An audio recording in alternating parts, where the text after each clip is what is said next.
समस्या के निदान की मांग को लेकर सिविल सोसाइटी ने एक प्रेस वार्ता का आयोजन किया। साथ ही बंदरों के आतंक के विरुद्ध जल समस्या का निदान नहीं होने पर उन्होंने जन आंदोलन करने की भी धमकी दी है। समिति ने प्रेस वार्ता के लिए विकास मंडल का गेस्ट हाउस नहीं मिलने पर नाराजगी जताई है। आक्रोशित समिति वासियों ने साथ ही गरुड़ सिविल सोसाइटी द्वारा बंदरों के आतंक से निजात के लिए बंदरबाड़ा नहीं बनाए जाने, पूर्व में जनप्रतिनिधियों द्वारा जिला प्रशासन के साथ सहयोग करते हुए बंदरबाड़े के लिए धनराशि देने का आश्वासन देने के बाद भी निजात नहीं मिलने और एक तरफ बंदरों को पकड़ने का तो दूसरी तरफ मैदानी क्षेत्रों से ट्रकों में बंदरों के झुंड को पहाड़ी क्षेत्रों में छोड़े जाने से नाराजगी जताई। प्रेस वार्ता करते हुए बंदर भगाओ खेती बचाओ जन अभियान समिति ने कहा कि पहाड़ में काश्तकार, आमजन और मेहनतकश लोग कड़ी मेहनत से उगाई जाने वाली फसलों को बंदरों के झुंड द्वारा तबाह करने से हर कोई व्यक्ति काश्तकार परेशान है। समिति द्वारा चलाई जा रही मुहिम अब गाँव-गाँव तक पहुँच रही है। बंदरों के आतंक से आहत काश्तकारों को निजात दिलाने के लिए मुहिम चलाई गई है। इस दौरान अभियान के संयोजक व वरिष्ठ सामाजिक कार्यकर्ता हरीश जोशी, कमेटी के अध्यक्ष रवि बिष्ट, किसान संगठन के अध्यक्ष राजेंद्र प्रसाद आदि लोग मौके पर मौजूद रहे। तो महिलाओं को तो ये स्थिति होगी कि अपने गाय बच्चों को भी वो देख नहीं पा रहे हैं, उनको चारा नहीं दे पा रहे हैं और ये अब अटैक करने लग गए हैं और उनको काटने लग गए हैं। तो बहुत बड़ी विकराल होती है इस समस्या को। अब कोई आगे आने के लिए जो है दिक्कत है उनके साथ, तो हमने सिविल सोसाइटी की पहल पर खेती बचाओ ये बंदर भगाओ खेती बचाओ ये अभियान 15 जनवरी 2024 से प्रारंभ किया है कतियूर घाटी गरुड़ के गांधी चबूतरे से।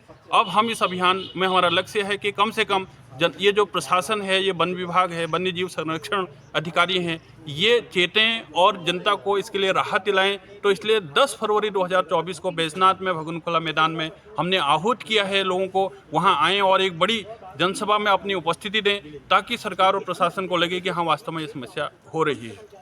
हाँ जी सर, आज प्रेस कर रहे थे तो कैसा की दिक्कतें आपको प्रेस करने में आई? हाँ देखिए, बड़ी चौंकाने वाली बात है कि जो पब्लिक प्रॉपर्टी है कोमा मंडल विकास निगम का बागेश्वर में जो टीआरसी है, जैसे हम वहां अंदर गए क्योंकि हमने सभी लोगों को, सभी पत्रकार साथियों को 1 बजे वहां पर प्रेस वार्ता के लिए बुलाया था। जैसे हम अंदर प्रवेश होते हैं तो सबसे पहले हमें वहां मैनेजर रिसेप्शन में बोला जाता है क्या आपने एलआईयू को सूचित किया।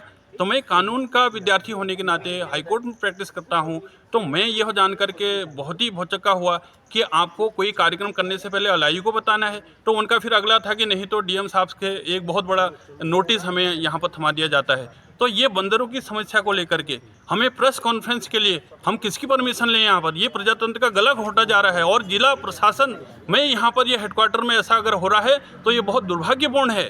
इसलिए हमें यहाँ पर खड़ा नुक्कड़ प्रेस कॉन्फ्रेंस करनी पड़ी। शायद हिंदुस्तान के इतिहास में ऐसा भी बहुत कम ही नज़र आएगा कि आपको नुक्कड़ प्रेस कॉन्फ्रेंस करनी पड़ी।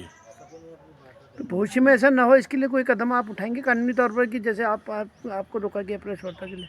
नहीं, ये तो बहुत दुर्भाग्यपूर्ण है। इसके लिए तो हम अलग से डीएम साहब और हम उच्च स्तर पर ये इसके लिए शिकायत करेंगे क्योंकि ये अगर ऐसा प्रशासनिक तरीका है तो ये बहुत दुर्भाग्यपूर्ण है, ये असंवैधानिक है। संविधान ने हमें अधिकार दे रखा है एकजुट होने का, अपनी बात रखने का, और उसके लिए अगर आप प्रतिबंध करते हैं तो ये बहुत दुर्भाग्यपूर्ण है। इसके लिए हम शिकायत आगे भी करेंगे।